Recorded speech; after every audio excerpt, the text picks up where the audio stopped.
os dois vasos. Nosso versículo inicial se encontra em segunda carta do apóstolo Paulo a Timóteo, capítulo 2, versículo 21. De sorte que, se alguém se purificar destas coisas, será vaso para honra, santificado e idôneo para uso do Senhor, e preparado para toda a boa obra. Graças a Deus. Louvado seja o Criador de todas as coisas. Como é bom sabermos, queridos, e termos esse entendimento de que nós somos vasos do Senhor de honra, porque somos os seus filhos. E nós já estamos, pela misericórdia de Deus, preparados para toda boa obra. Por que eu posso falar isso? Porque nós estamos no Evangelho. O Senhor permitiu que nós conhecêssemos o Evangelho da sua graça. E esse que é o único Evangelho de Jesus Cristo ressuscitado, é o Evangelho que realmente nos prepara. Como nós vimos na semana passada, né, um Evangelho que batiza a nossa mente, ou seja, purifica, né? É o lavar regenerador e renovador do Espírito Santo, né, como o apóstolo Paulo disse. E esse lavar limpa realmente a nossa mente de todos os conceitos mundanos, religiões, ateísmo, filosofias, né, que são contrárias ao Evangelho. Enfim, a nossa mente se liberta de tudo isso. E isso é maravilhoso. E esse entendimento, então, do Evangelho da Graça nos conduz a conhecimentos mais profundos a respeito das coisas de Deus. E o entendimento que vamos tratar hoje é um desses pontos que são entendimentos bem profundos e que, de maneira geral, a religião, especialmente, claro, os que se dizem cristãos, eles não aceitam. Irmão Cristiano, por que as pessoas, mesmo as que se dizem cristãs, que leem a Bíblia, que estudam, etc., de maneira geral, elas não aceitam a visão desse assunto de hoje? Bom, eles não aceitam por quê, amados? Vejam bem, é aquilo que eu sempre digo, aliás, né? A religião, ela trabalha fundamentada no mérito do homem, suposto, né? O suposto mérito do homem. Ou seja, para a religião, é o homem que conquista tudo do ponto de vista espiritual. Então, o homem, para ser abençoado, ele que se esforça, né? Ele que jejua, ele que faz a campanha, ele que, sei lá, passa o óleo, enfim, essas coisas que a religião faz, né? E para o homem ser filho de Deus, ele que aceita Jesus. Eu sempre coloco esse conceito entre aspas, porque na verdade ele é um conceito absurdo, né? Ele não faz nenhum sentido. Não existe nada, absolutamente nada na Bíblia que aponte para esse conceito de aceitar Jesus. Veja, há versículos, passagens isoladas de seu contexto que parecem, eu vou repetir, parecem que elas estão dizendo que a pessoa aceita Jesus, mas não estão. Nós já estudamos isso aqui muitas vezes, né? E, aliás, eu vou deixar na descrição do vídeo, já de cara eu me lembrei aqui do estudo, sobre o aceitar Jesus. É o blasfemo conceito de aceitar Jesus. Se você não entende disso, se você acha que o aceitar Jesus é algo bíblico, estude, assista a esse estudo do link, que vai estar na descrição aí, na gravação, tá? Assista para você entender esse conceito. Então eles acham que a pessoa aceita Jesus e que ela, portanto, né, ela é que se define como filha de Deus, o que também não faz nenhum sentido. Tá? Recentemente, nós estudamos sobre essa questão da filiação. Também vou deixar na descrição do vídeo. Tá? Um estudo sobre essa questão de sermos filhos de Deus. É um estudo até recente. Então veja, como a religião trabalha então com esse suposto mérito dos homens, né, eles não aceitam que, na verdade, os homens eles são o que são porque Deus determinou assim. Ou seja, os filhos de Deus que têm a vida eterna, né, a vida eterna pertence aos filhos de Deus, Ele os escolheu como filhos, desde antes da fundação do mundo. Esse é o assunto, né, da predestinação, da eleição, que está dentro do assunto de hoje, dos dois vasos.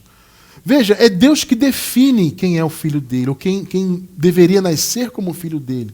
É muito interessante, nesse estudo, inclusive, a gente fala dessa questão da adoção, né, que a Bíblia fala, fomos predestinados para serem adotados como filhos. A gente explica esse conceito da adoção, é muito interessante, né?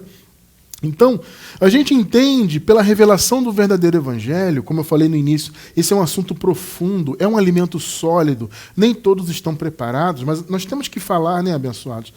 E a gente sempre conta com o Espírito Santo para abrir o entendimento segundo a vontade de Deus, obviamente, né? Nós temos que falar a verdade mesmo que alguns não aceitem, paciência. Mas sempre vai ter alguma pessoa que vai ouvir pela primeira vez e vai ter o seu entendimento aberto. Então, nosso papel aqui é transmitir o conhecimento. E esse assunto de hoje é muito profundo, justamente porque ele bate de frente com essa visão religiosa. Que o homem que faz, o homem que aceita Jesus, o homem que paga o preço pela salvação, o homem, tudo é o homem. E o Evangelho revela que não. Que, na verdade, todas as conquistas espirituais foi Deus que deu pela sua misericórdia. E o fato de as pessoas serem filhas de Deus, o fato de as pessoas, consequentemente, terem a vida eterna, isso acontece porque Deus quis, Ele escolheu as pessoas para isso. A religião não aceita, eles batem o pé, eles dizem não pode. Mas, gente, está escrito, preto no branco, e é muito claro.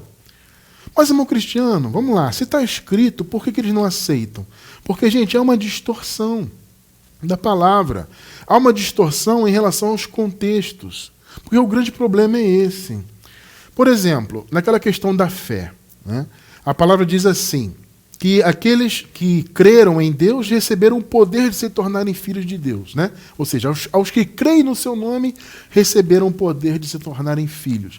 As pessoas isolam este versículo, por exemplo, lá do livro de João, né? Elas isolam e dizem, está vendo? A pessoa tem que aceitar Jesus. Aliás, esse é um dos versículos, né, que as pessoas usam para dizer que o aceitar Jesus existe. Não existe, tá? Mas eles pegam conceitos assim isolados. Então, realmente, se você isola esse versículo, aos que receberam Jesus, né? Deu-lhes o poder de se tornarem filhos de Deus, aos que creem no seu nome. A pessoa isola do contexto e diz, aí, tá vendo? A pessoa tem que aceitar. Aí ela confunde o conceito de aceitar com de receber, que são coisas distintas, mas eles dizem que é a mesma coisa. Aí eles confundem esse conceito, isola o versículo de todo o contexto, não só do contexto imediato do texto, mas do contexto geral, né? E aí dizem que isso é aceitar Jesus, e que a pessoa que se faz filha. E aí o que nós explicamos e que está muito claro em todo o contexto? Que, na verdade, não é a pessoa que se faz filha porque ela decide crer.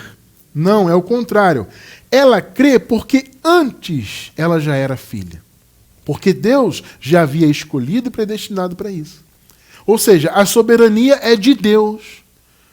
Então você não pode inverter os polos, né? Eles inverteram os polos. Não, a pessoa decide crer, então ela aceita Jesus e aí ela se torna filha de Deus, mas ainda assim ela pode se perder. Olha só que conceito bizarro, né? Porque ela se torna filha, mas ainda assim ela pode perder a salvação. Percebe que isso não faz nenhum sentido? Mas é o que é pregado aí em 99,9% das chamadas igrejas.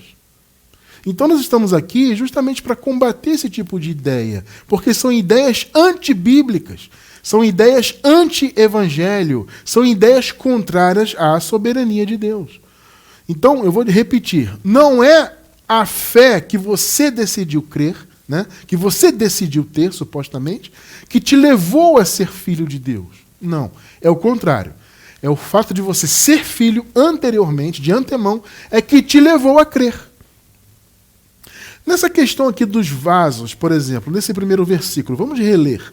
2 Timóteo 2,21. Observe só. Aqui também eles inverteram os polos.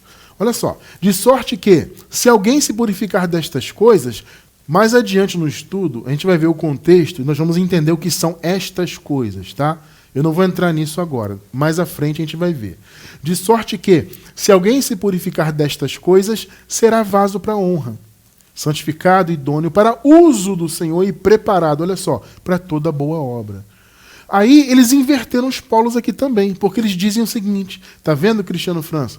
Você diz que os vasos de honra foi Deus que os preparou assim. Primeiro, amado, que não sou eu que digo, é a palavra. E a gente também já vai ler isso aqui. É a palavra que diz, né?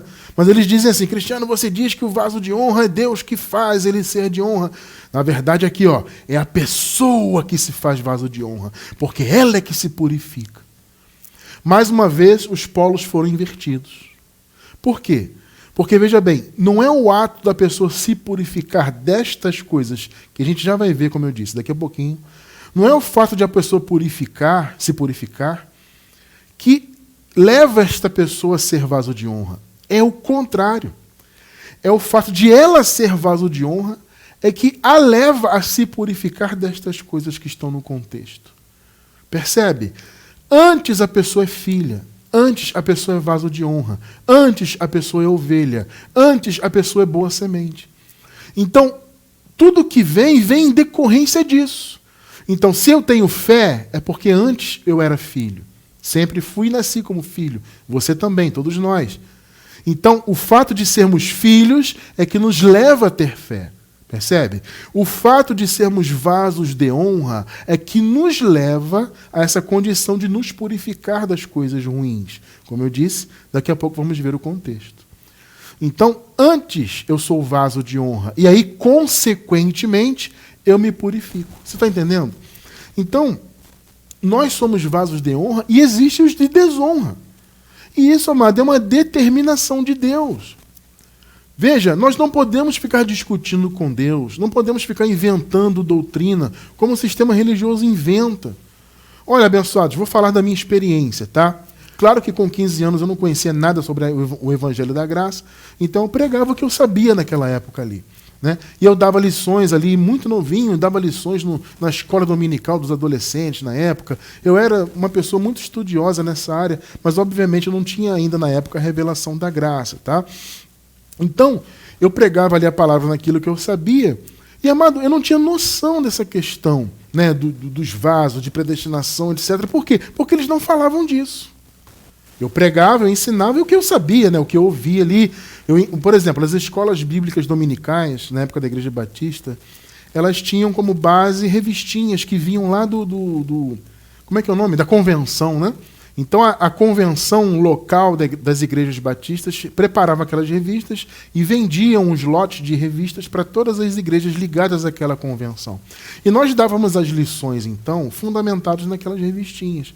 Então, a gente não saía daquilo, né? Ficava preso dentro daqueles ensinamentos da revista ali. E eles nunca tocavam nesse assunto. Não se falava de predestinação, não se falava dessa questão dos vasos, de honra, de desonra. Eu, amado, nunca tinha ouvido falar disso antes da graça. E repito, eu era um estudioso, dava lição, pregava já desde de novo. Mas como isso não era ensinado, sequer eles tocavam nesses assuntos, então eu também nunca havia tocado e nem conhecia. Agora, não vou dizer agora, mas de uns tempos para cá, a gente até vê o sistema religioso tocando nesses assuntos, mas o que eles fazem? Eles encaixam esses assuntos na visão deles. Então, por exemplo, na questão da predestinação, o que eles dizem? É a pessoa que se predestina. Porque é a pessoa que aceita Jesus.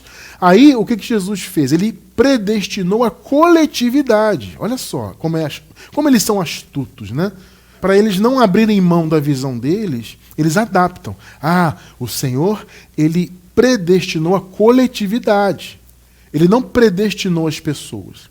Perceba. Ele predestinou a coletividade. Aí a pessoa aceita Jesus, entre aspas, e aí ela entra na coletividade. Então ela se torna uma predestinada. Gente, isso é mas tão absurdo do ponto de vista do que o Evangelho apresenta, que eu não tenho palavras para definir o quão terrível é. Essa é uma das distorções que eles fazem. Existem outras, né? Então eles vão tentando adaptar a palavra à visão deles, porque eles não podem abrir mão desse tal aceitar Jesus. Eles não podem abrir mão desse conceito do mérito do homem. Como eu falei, a religião é baseada nisso.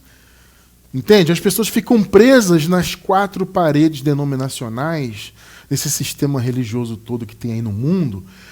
Elas estão presas nisso porque elas estão baseadas nesse pensamento, que tudo espiritualmente depende delas. É o mérito delas. Vocês percebem que isso é uma maneira de manter as pessoas presas? Então eles pegam a visão da predestinação e como isso começou a ser mais falado, como eu disse, na minha época eu não ouvi falar. Tá? Eu fui de igreja batista, né? 6 anos, fui pentecostal, muito tempo. Né? E todas essas denominações que eu passei, eu não ouvia falar disso. Entende? Mas como esse assunto começou a vir à tona mais vezes, até pela própria internet mesmo, né?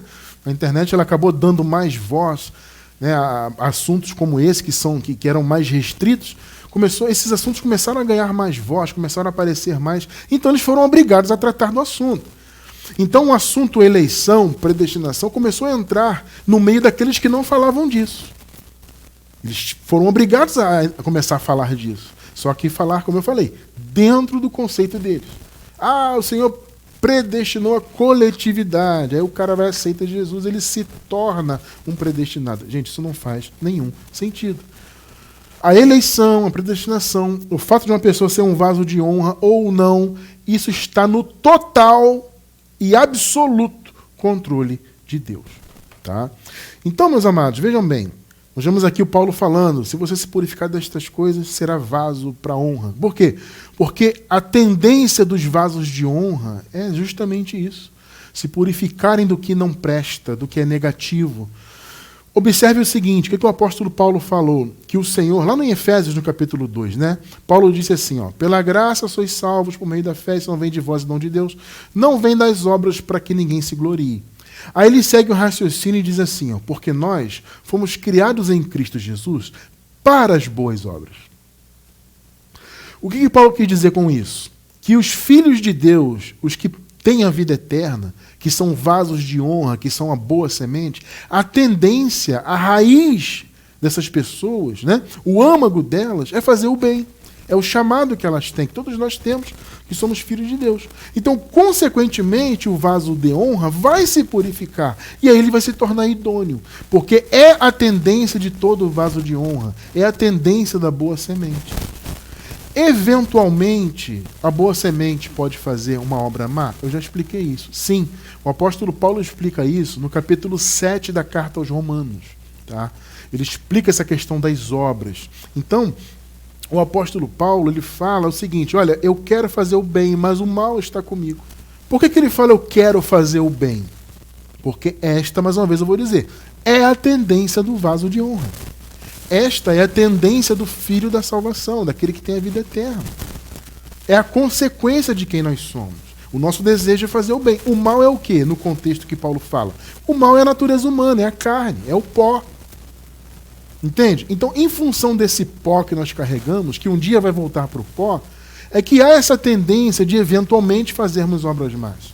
Entende? Só que o Filho de Deus verdadeiro, ele não tem prazer nisso. Diferentemente do vaso de desonra, da má semente, do joio, que ele tem prazer no mal. Olha, teve uma pessoa que me perguntou recentemente, uma pergunta muito pertinente, obviamente, né? O seguinte, irmão Cristiano, como é que eu posso identificar então vaso de honra, vaso de desonra? Afinal de contas, o Senhor mesmo disse que o vaso de honra pode fazer o mal eventualmente, o vaso de desonra até pode fazer o bem. E é verdade. Só que é o seguinte, primeiro ponto que eu quero falar para vocês, a gente não tem que se preocupar com isso, tá? De ficar identificando, quem é, quem deixa de ser. Isso não tem que ser uma preocupação nossa, tá? Só que a palavra dá alguns caminhos para nós entendermos isto, né? Algumas pistas. O próprio Jesus disse, pelos frutos os conhecereis. Não foi o que Jesus falou? Ou seja, o fruto nos remete a quê? O fruto nos remete à raiz, ao âmago. Por isso, inclusive, que a palavra de Deus usa esse conceito das sementes. Porque a semente ela é o que ela é. E dentro da semente tem todas as informações genéticas, né?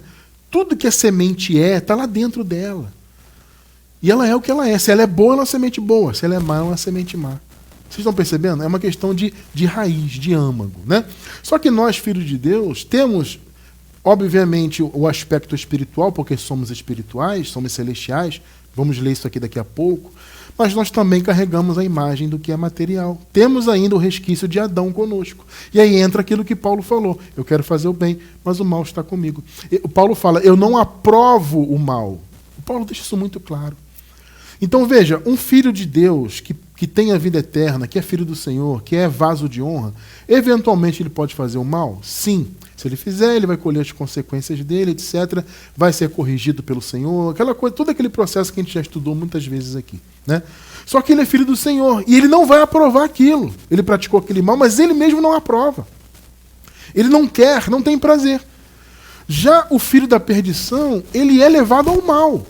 Porque veja, se o Senhor determinou que os filhos de Deus têm o bem como como prática, né? Ou seja, aquilo que nós falamos agora há pouco, né? Fomos criados para as boas obras, ou seja, o Senhor preparou as boas obras para os filhos da salvação, consequente, as obras más foram destinadas à perdição. A perdição é que pratica o mal e, veja, tem prazer em fazer o mal. Essa é a diferença. Por quê? Porque isso está no âmago, está lá na raiz, percebe? Então, o Filho de Deus, ele foi chamado ao bem. Pode fazer o mal por causa da carne? Pode, mas ele não aprova, não quer. Paulo falou, né? Eu tenho prazer na lei de Deus. Na minha mente, eu sirvo a Deus, eu tenho prazer nas coisas de Deus. Repito, essa é a tendência dos vasos de honra. Os vasos de desonra têm a tendência para o mal. Eles podem fazer algum bem? Eventualmente podem. Mas com certeza, se um vaso de desonra faz alguma coisa boa, tem alguma coisa por trás. Tem algum interesse negativo por trás. Pode ter certeza. Se você observa o mundo ao seu redor, você vê muita perversidade. Entende? Os filhos da salvação não pertencem à perversidade. Eles podem fazer o mal, repito, mas eles não têm prazer nisso. Já a perdição tem prazer no mal, porque é a raiz deles. Vocês estão entendendo? Então existe no mundo, queridos, desde que o mundo é mundo. Olha, Adão e Eva eram duas sementes. Os dois filhos deles, os primeiros filhos, também duas sementes. As duas sementes estão no mundo material desde o início. Desde que o pecado entrou no mundo, percebe? Desde a escuridão, né, do império das trevas, etc. E eles seguem existindo. Vocês já vão entender isso aí, tá? Então vamos lá. Existem esses dois vasos, né? Vaso para honra e para desonra. Esses vasos também são conhecidos como as duas sementes. A semente boa, a semente má. O trigo e o joio. Observe aqui Mateus 13, versículos 24 e 25, nova versão internacional. Jesus lhes contou outra parábola dizendo: o reino dos céus é como um homem que semeou o quê? Boa semente em seu campo. Agora veja o 25, observe só. Mas, enquanto todos dormiam, veio o seu inimigo e semeou o joio no meio do trigo. Olha aí, duas sementes. Uma boa e outra ruim. E aí ele se foi na parábola, né? Agora, abençoados, vamos observar um detalhe aqui. Olha o que diz o texto aqui no 25. Mas, enquanto todos dormiam. Se você parar para pensar, isso é uma referência aqui, à escuridão, à madrugada. Existe um conceito que nós apresentamos aqui de vez em quando, né, e é um conceito bíblico, obviamente, né, que diz respeito ao sexto dia da criação, que foi o dia que o homem foi criado e, consequentemente, o pecado entrou no mundo. Porque o pecado não entrou pelo homem, pelo primeiro homem, né? Por Adão, o pecado entrou no mundo, como diz a palavra. Então, nós entendemos que esse sexto dia, ele se estendeu durante todo o período anterior à cruz. Metaforicamente, obviamente, né? Por quê? Porque o pecado entrou no mundo e entrou a escuridão no mundo.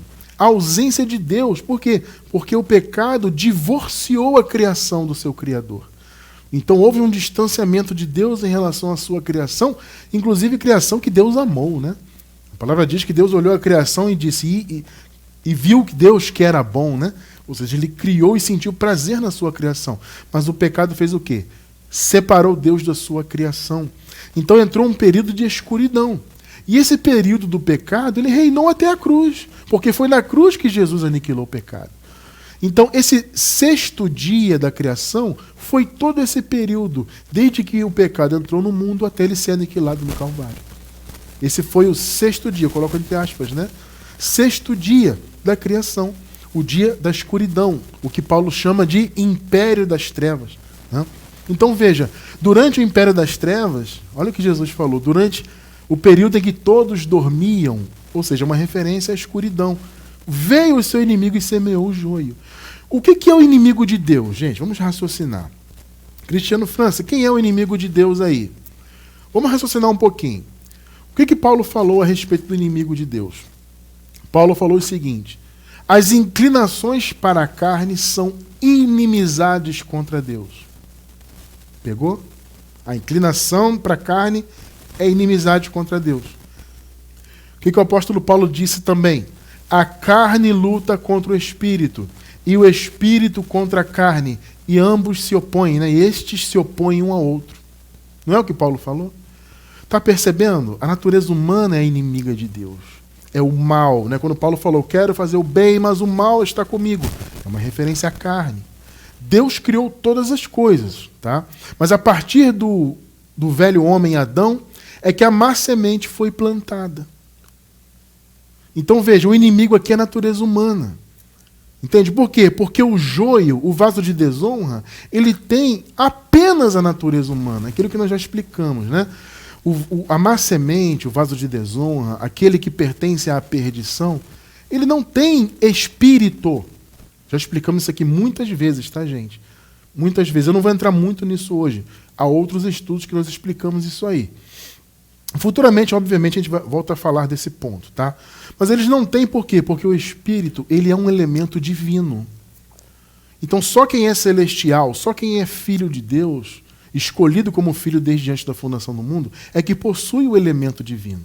A perdição, ela é alma vivente apenas. Apenas. Bom, muito bem. Uma vez que eles não têm o espírito, eles não têm a direção de Deus, eles não são nascidos de Deus. Eles são da desonra, por quê? Porque eles são do mal. Eles não têm o elemento divino. Eles não têm a direção de Deus na vida deles. Vocês estão entendendo? O mal foi destinado para eles. É aquilo que nós já dissemos aqui. O Filho da Salvação tem por chamado as boas obras. Consequentemente, as obras más foram destinadas à perdição. Por isso que há 2 vasos no mundo. Porque existem essas 2 obras, né? A obra boa e a obra má. Vaso de honra, vaso de desonra. Essa questão dos vasos, das 2 sementes, isso está no mais absoluto controle de Deus. O homem, na parábola aqui de Jesus, né, plantou a boa semente. Podemos entender que esse homem aqui, que era o dono, né, da terra, obviamente, se ele plantou ali é porque ele era o dono da terra, obviamente é uma referência a Deus, ao Criador. Né? E aí veio o inimigo, que é a natureza humana, e plantou o joio. Então perceba, o joio é isso, é só natureza humana. Sabe? Não tem natureza espiritual, é só natureza humana, é só destinado para o mal mesmo. E os da salvação não, eles até têm a imagem do terreno, mas eles são celestiais. Então, amados, são 2 sementes, 2 tipos de vasos, e eles existem, e existirão neste mundo para sempre. Por quê? Irmão Cristiano, por que eles existirão para sempre? Por que eles ainda existem? E por que usar a expressão ainda? Né? Por que ainda, Cristiano? Veja bem, nós aqui defendemos que a escatologia bíblica foi totalmente consumada. Nós defendemos, já estudamos muitas vezes isso aqui, tá? Que a parousia de Jesus já aconteceu, a segunda vinda já se consumou. Cristiano Francisco, é um absurdo, meu amado. Não, amado, não é. Na descrição do vídeo vai ter um link de nossos estudos da escatologia consumada. Tá? Quer se aprofundar nisso? Quer ter uma visão, quer ter a sua visão realmente ampliada para as coisas de Deus? Uma verdadeira revelação, algo extraordinário. Estude a escatologia consumada. Tá? Então, uma vez que a segunda vinda de Jesus já se consumou, aí fica a pergunta, ora, se Jesus já voltou, ainda existe vaso da perdição, vaso de desonra? Sim, amado, ainda existe. Por quê? Repito, eles estão desde o início da criação no mundo e sempre estarão aqui, porque aqui no mundo material é o ambiente deles. Percebe? Olha só um detalhe, 1 Coríntios 15, versículos 47 e 48. O primeiro homem era do pó da terra, o segundo homem do céu. Vocês estão observando aqui 2 sementes? 2 vasos? Um é só pó, o outro é celestial. Aqui é uma referência, amados, aos 2 Adões. O primeiro Adão, que foi o Adão de fato, e o último Adão, que foi Jesus. Né? Então o primeiro homem era do pó da terra, o segundo homem do céu. Agora veja, os que são da terra, olha que está sublinhado na tela aí, os que são da terra são semelhantes ao homem terreno. Percebeu? Então existe um grupo que é só da terra? Existe. É o vaso de desonra. Percebe? Os que são da terra. Ou seja, eles são como o primeiro homem, que era pó da terra apenas. Não era celestial. O segundo homem, sim, era celestial, Jesus. Pegou, né? Os que são da terra são semelhantes, né, ao homem terreno. E os que são do céu, ao homem celestial. Você percebe aqui, mais uma vez, essa dicotomia da terra e do céu. Pó da terra e celestial. Os que são da terra e os que são do céu. Percebeu as duas naturezas aí? Então, o que você observou comigo? Que os da perdição, eles são pó da terra e eles são da terra. Os filhos de Deus possuem a imagem do que é terreno? Claro, mas os filhos de Deus são do céu. Jesus não teve a imagem do terreno? Ele teve. Ele não teve em corpo de carne? Teve. Mas ele era do céu. E assim são os celestes, como você acabou de ler comigo aqui. Os celestiais.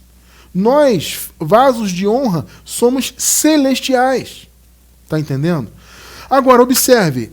A origem do vaso de desonra é apenas o pó da terra. Aqui é o ambiente deles. Por isso que eles existem e ainda existem, apesar de Jesus já ter voltado. Eles permanecem porque aqui é o ambiente deles. Alguns irmãos se confundem, é bom a gente tirar essa confusão na palavra, né? Alguns irmãos se confundem por quê? Porque leem alguns versículos e acabam isolando, mesmo sem querer, né? Não que a pessoa queira isolar de fato, mas ela acaba isolando sem querer e entendem que o filho da perdição acabou, porque se Jesus já voltou, então não existe mais o vaso de honra, não existe mais o ímpio, etc. Um dos versículos que trazem essa confusão é este que vamos ler agora. Salmos 37, versículo 10. Pois ainda um pouco, e o ímpio não existirá. Olha aí, que coisa, né? Olharás para o seu lugar e não aparecerá. Bom, se você retirar do contexto, você pode concluir que o ímpio de fato desapareceu aqui na terra.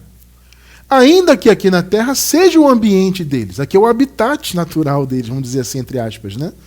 Porque você acabou de ler, o primeiro homem que era da perdição era formado como pó da terra apenas, não era celestial. O segundo homem do céu. Então, assim como era o homem terreno, são os terrenos. Percebeu o ponto? É tremendo isso. Esse é o ambiente deles, é o ambiente material. Aí você leu esse versículo aqui e pensa, bom, se Jesus já voltou, como o irmão Cristiano diz, e tantos outros irmãos, né, que defendem essa visão, graças a Deus, é uma visão inclusive que está crescendo.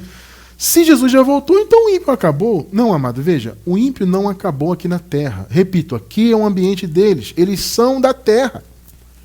Quando a palavra diz que o ímpio acabou, é uma referência ao reino de Deus. Observe o contexto, veja só.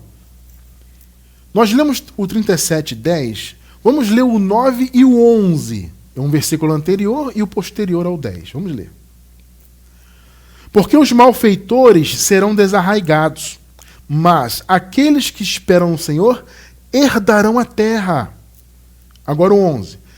Mas os mansos herdarão a terra. Aliás, quem falou isso aqui? Jesus, né? Jesus também falou isso aqui. Os mansos herdarão a terra e se deleitarão na abundância de paz.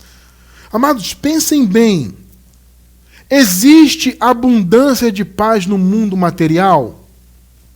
Responde aí, sinceramente. Vou repetir a pergunta. Existe abundância de paz no mundo material? Não existe. Isso aqui é uma referência ao reino. Irmão Cristiano, mas aqui diz que os mansos herdarão a terra. A terra é uma referência a coisas espirituais. A nossa herança é espiritual, não é literalmente a terra que nós vivemos material.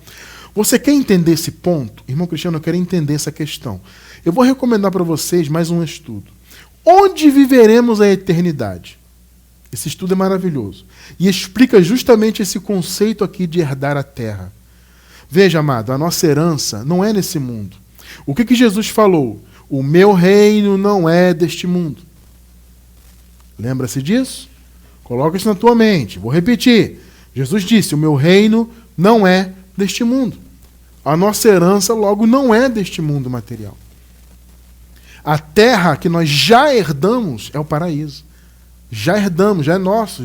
Inclusive, já habitamos lá espiritualmente. Percebe? O Espírito Santo não habita em nós? Pois é. Estamos ligados ao paraíso espiritualmente. Então você quer entender onde viveremos a eternidade? Assiste esse estudo que é muito interessante. Você vai entender essa questão dos mansos herdarem a terra. Então essa abundância de paz prometida, amados, obviamente é uma referência ao reino de Deus, ao paraíso. Só lá teremos abundância de paz. Aqui no mundo material é de aflição. Jesus não disse, no mundo tereis aflições. Nós temos que abrir a mente para isso. Então, quando diz que o ímpio desaparecerá, obviamente é uma referência ao paraíso, porque no paraíso não tem vaso de desonra. Percebe o ponto? No paraíso não tem perdição, não tem o mal. Essa palavra de Salmos, obviamente, é uma palavra profética, né? Então ela aponta o quê? Para o resultado do que Jesus faria, a abundância de paz que Jesus traria. Obviamente uma referência ao paraíso, ao reino do Senhor. Lá não tem perdição. Aqui no mundo material tem. Você leu comigo, vou repetir. Você leu comigo agora há pouco. Eles são da terra. Assim como o primeiro homem foi da terra, os terrenos também são pó da terra apenas. Eles não têm origem celestial. Aqui, então, é o ambiente deles. Eles sempre existirão aqui. Agora, no reino de Deus, não. Porque lá é abundância de paz. Diferentemente do mundo material. Está muito claro? Percebe, amado? Você não pode isolar versículos do contexto. Então, se você lê Salmos 37:10 e isola, você tem uma ideia. Mas se você vê o contexto, você vê a referência ali ao reino de Deus. A herança, herdar a terra, é o paraíso. Assista ao estudo aí onde viveremos a eternidade para você entender melhor. Tá? Então, amado, tire da sua mente, então não existe mais a perdição. Existe, amados. A diferença é que eles já foram condenados. Veja, das duas sementes, a boa e a ruim, há essas duas condições. A boa semente já nasce com a vida eterna, porque tudo já foi consumado. Né? O Senhor já morreu, já ressuscitou, já executou a sua segunda vinda, já trouxe a ressurreição, o arrebatamento, tudo isso já se cumpriu, tá? Para você entender que tem que estudar, amado. Não adianta ficar, heresia, heresia. Vai estudar para você entender. Então, como tudo isso já foi consumado, então o juízo já aconteceu, inclusive nessa playlist da escatologia consumada, tem um estudo específico sobre o juízo de Deus. Então o juízo já aconteceu. Então os salvos são salvos para sempre, ou seja, têm a vida eterna. E os da perdição já estão condenados. Entende? Eles já passaram pelo fogo. Alguns também se apegam nisso, não é, Cristiano? Mas a palavra diz que a má semente é passar pelo fogo. Você passou pelo fogo, acabou. Amado, o fogo é um símbolo do juízo de Deus. Eu já expliquei isso também muitas vezes aqui. O fogo na Bíblia simboliza o juízo de Deus. Então eles, sim, foram jogados no fogo, ou seja, passaram pelo juízo e já foram condenados. Então quem tem a vida eterna nasce com a vida eterna. Quem não tem a vida eterna já nasce condenado. Agora, a má semente, ela é uma erva daninha, ela é joio. O joio é o que em relação ao trigo? É uma erva daninha. Então ele nasce, ele está nascendo aí. Por isso que você vê tamanha perversidade no mundo. Porque ainda que o filho da salvação, filho de Deus, pode fazer o mal, ele não tem prazer no mal. Ele vai lutar contra o mal. Você está entendendo? Já a perdição não, eles têm prazer no mal. Eles têm prazer na perversidade. Então veja, irmão Cristiano, eu já entendi então. Existem dois vasos, que são também as duas sementes, etc. Onde é que eu posso encontrar uma referência clara sobre isso, sobre os dois vasos? Vamos ler aqui. Romanos capítulo 9, versículos... Eu vou ler do 11 ao 16, depois do 20 ao 22. Tá? Eu pulei alguns versículos para a gente ganhar tempo, que o esboço já estava muito grande. Tá? Mas você pode ler o capítulo inteiro, não tem problema nenhum. Só que eu vou me ater a essas passagens aqui. Então, primeiro, do 11 ao 16. Porque, não tendo eles nascido... Aqui Paulo está fazendo uma referência aos gêmeos, né, Jacó e Esaú, que eram filhos de Rebeca, né, netos de Abraão. Para falar da eleição, então, Paulo usa o caso deles. Porque, não tendo eles ainda nascido, nem tendo feito bem ou mal, observe. Por quê? Olha só. Para que o propósito de Deus, segundo a eleição, ficasse firme. Pegou? Porque a eleição não leva em conta obras.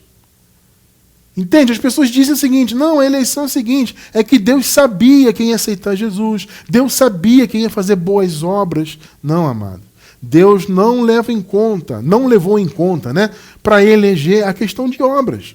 É o que Paulo está falando aqui. Então eles não fizeram bem nem mal, porque eles não tinham nem nascido, para que o propósito de Deus, segundo a eleição, ficasse firme, não por causa das obras, mas por aquele que chama.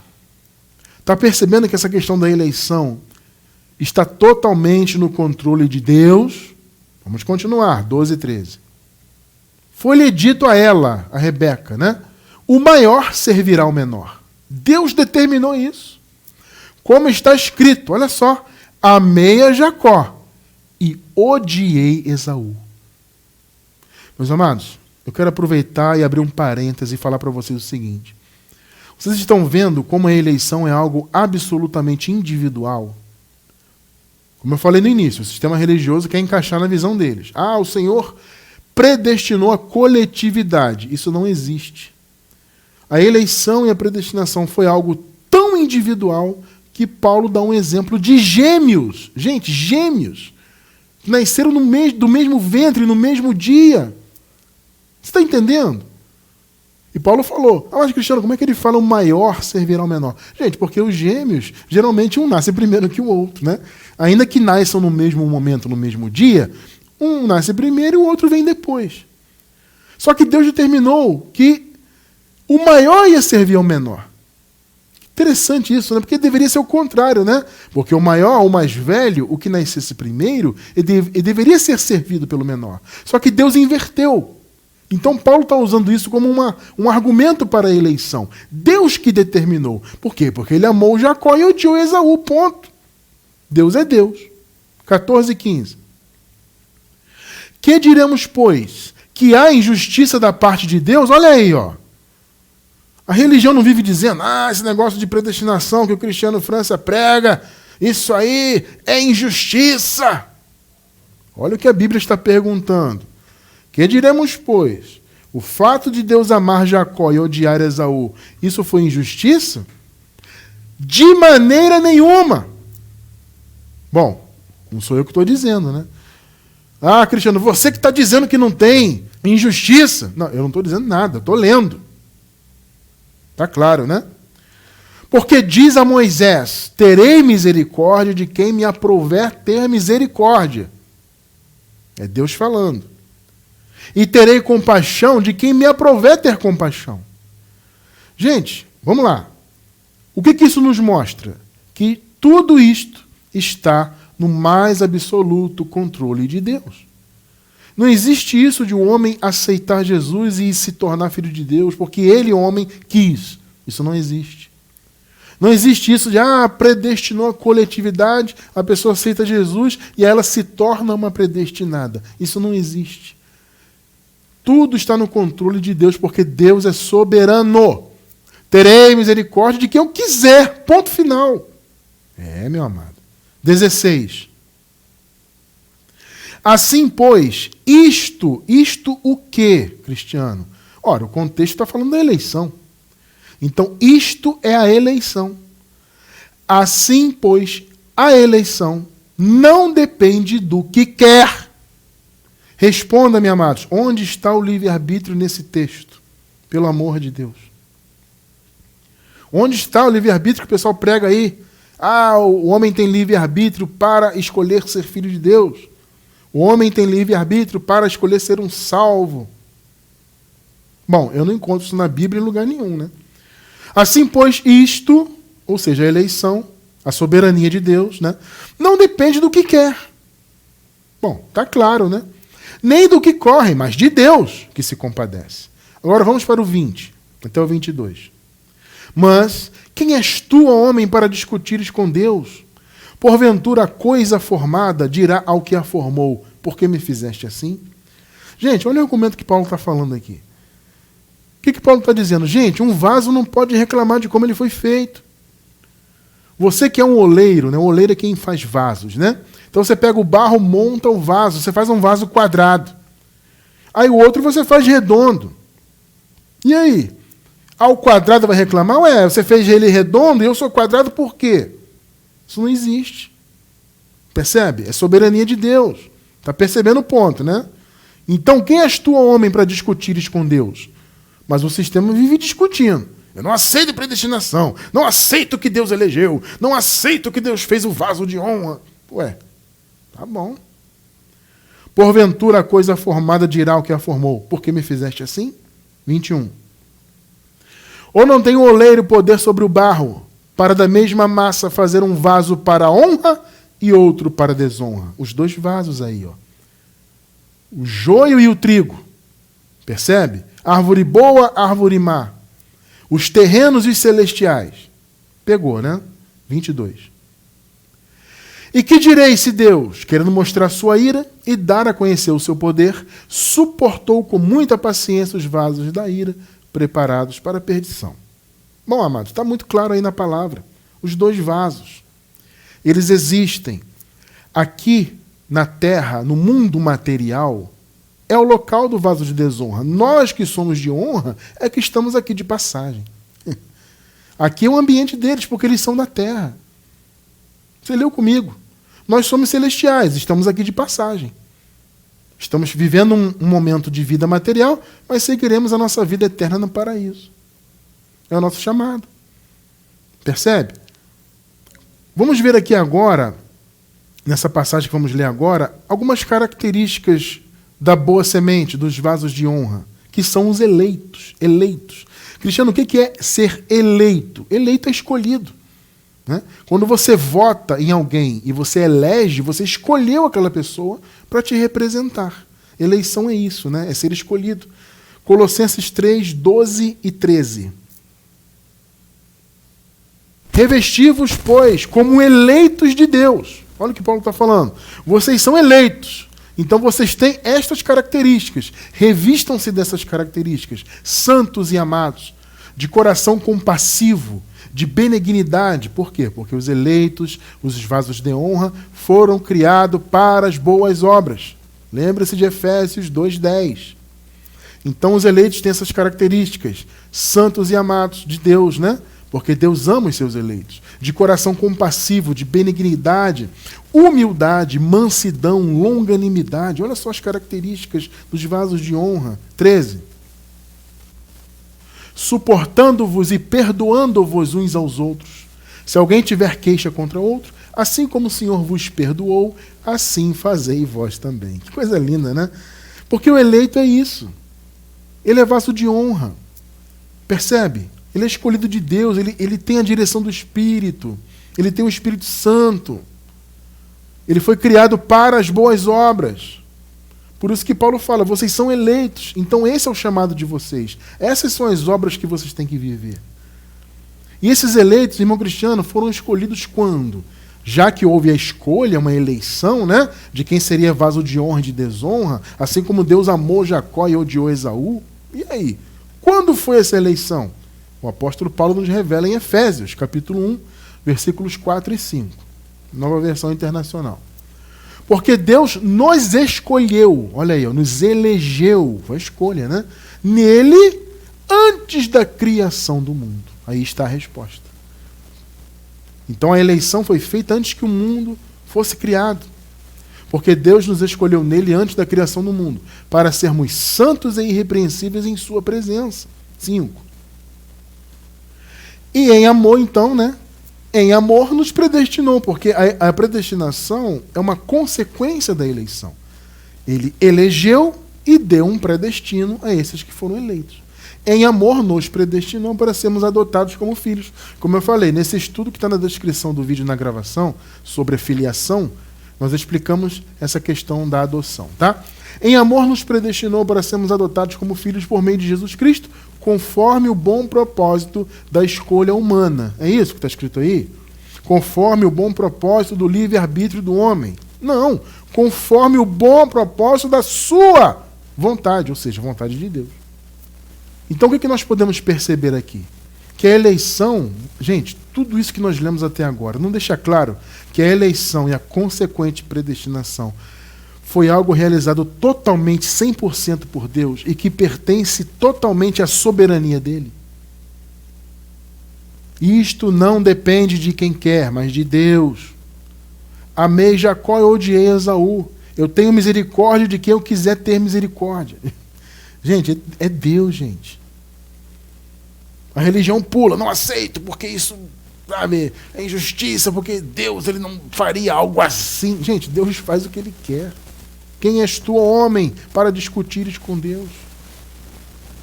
Então, amados, olha, os vasos de honra, de desonra estão aí. Sabe, de desonra já estão condenados? Já estão condenados. O destino deles é a destruição eterna. Já foi. Já está condenado. Mas eles existem porque eles são erva daninha. Eles nascem aí. Então existem os dois vasos. Aqui é o ambiente do vaso de desonra. Porque eles são pó, eles são terrenos. Nós que somos celestiais estamos aqui também? Sim, mas estamos só de passagem.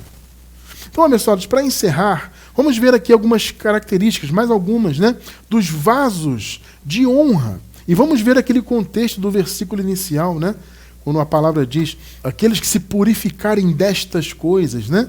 Vamos ver o contexto, então. 2 Timóteo 2, do 16 ao 21. As características apresentadas aqui nessa passagem. Os vasos de honra, eles têm o desejo de se apartarem de obras más. Ainda que eventualmente possam praticar uma ou outra obra má, eles têm o desejo de viver longe delas, nós, filhos de Deus. Também nós temos o desejo de, uma vez conhecendo a verdade, jamais nos apartarmos dela. Vocês mais antigos aqui que caminham comigo em graça devem se lembrar, que eu já falei muitas vezes, que uma das características dos filhos de Deus é se manterem na verdade. Nós que somos filhos temos essa tendência. Uma vez que a verdade nos é revelada, quem é filho de Deus jamais regride. Então nós temos o desejo de nos apartar de obras más, nós temos o desejo de, uma vez tendo a verdade revelada, jamais nos apartarmos dela. E outra, nós queremos sempre ser úteis ao reino de Deus. É o que essa passagem aqui nos apresenta. Vamos ler. 2 Timóteo 2, 16 até o 21. Mas evita os falatórios profanos, porque produzirão maior impiedade. E a palavra desses roerá como gangrena, entre os quais são Himeneu e Fileto, os quais se desviaram da verdade, olha só, dizendo que a ressurreição era já feita, e perverteram a fé de alguns. Amados, nesse período aqui, não se podia dizer que a ressurreição já havia acontecido. Porque a ressurreição foi no ano 70, a segunda vinda de Cristo aconteceu no ano 70. Na época de Paulo, era bem antes do ano 70. Então veja, eles dizerem que a ressurreição já havia acontecido, naquela época, era uma heresia. As pessoas hoje usam essa passagem para dizer que nós que defendemos a escatologia consumada somos hereges, né? Tá vendo? Esse pessoal aí, Himeneu e Fileto, eles dizem que a ressurreição já aconteceu. Só que nós podemos dizer que já aconteceu. Porque já aconteceu. Só que na época de Himeneu e Fileto de Paulo, não havia acontecido ainda. Por isso que era uma heresia. Bom, explicado isso, vamos ao 19. Todavia, o fundamento de Deus fica firme, olha só. Tendo este selo, o Senhor conhece os que são seus.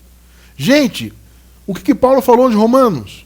Os que de antemão conheceu, também os predestinou.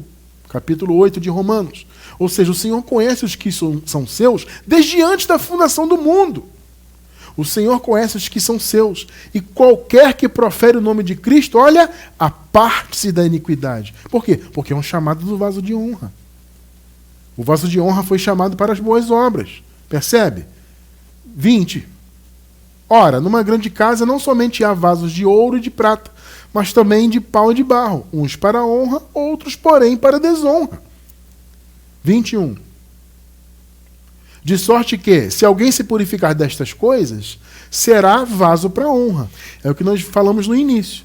Não é o fato da pessoa se purificar que a torna vaso de honra. Não, ela é vaso de honra antes e, consequentemente, ela vai se purificar destas coisas.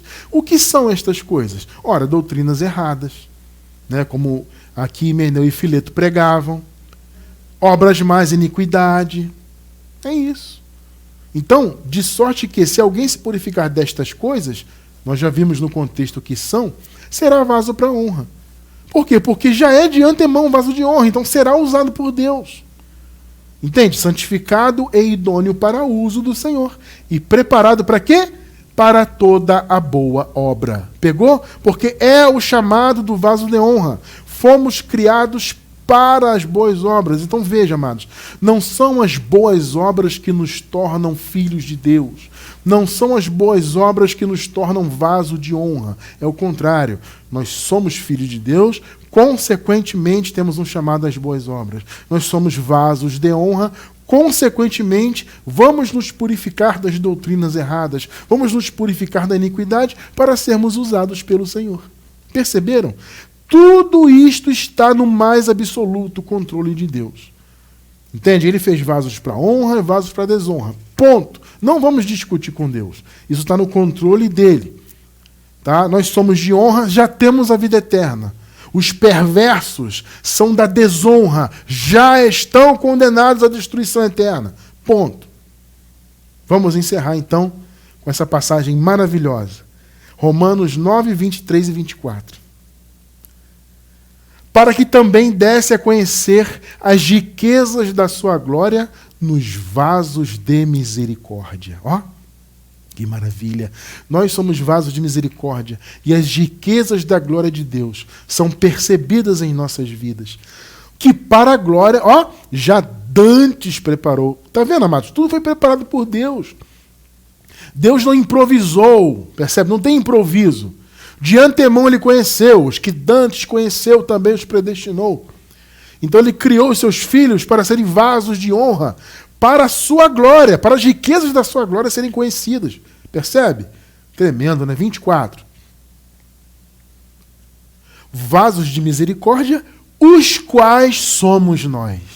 Você recebe essa palavra? Que você é vaso de honra? Nós somos filhos de Deus, eleitos, abençoados, mais que vencedores. Temos a vida eterna. Tudo isso Deus já nos deu, porque somos os seus vasos de honra. Somos o trigo, somos a boa semente. Os quais somos nós, a quem também chamou. Não só dentre os judeus, mas também dentre os gentios. Que palavra maravilhosa. Meus amados, eu louvo a Deus por isso. Louvo a Deus porque tudo está no controle dele. E eu descanso sobre isso. As pessoas discutem, não aceito predestinação, não aceito que existam vasos de desonra e de honra que Deus criou. Mas, meu irmão, se você não aceita a palavra. Nós não só temos que aceitar isso, entender que isso é de Deus e louvar ao Senhor por isso. Porque tudo está no mais absoluto controle de Deus. Louvado seja Deus pela eleição, louvado seja Deus, porque nós somos seus filhos, vasos de honra, já temos a vida eterna e estamos aqui no mundo para fazermos as boas obras que o Senhor preparou de antemão para nós. Graças a Deus por isso.